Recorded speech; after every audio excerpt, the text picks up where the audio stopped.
we need to remember that these steps were written in the 1930s in America by white Christian men, um, who came from quite a pious Mm-hmm. Protestant background. I mean, one of them in particular came from a very pious background, um, and for them, that experience of a higher power was, indisputably God, the God of the Bible or the God of the Christian church or whatever.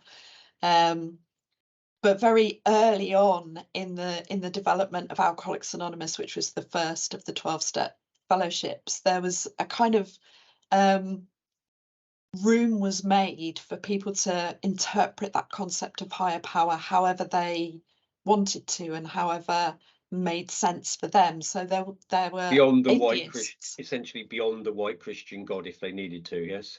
Yeah, yeah, yeah.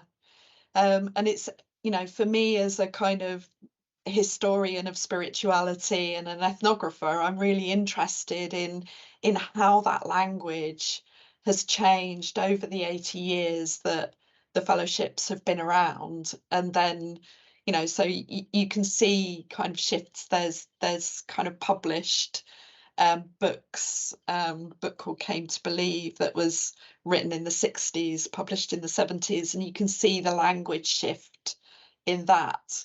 But then there's, another significant language shift to the present day. And if you ask contemporary members of 12-step fellowships, what do they mean by this concept of higher power? You get a massive diversity of interpretations. And And, I think and crucially that the thing that people don't realize or often that there's this kind of characterization of 12-step fellowships as incredibly religious.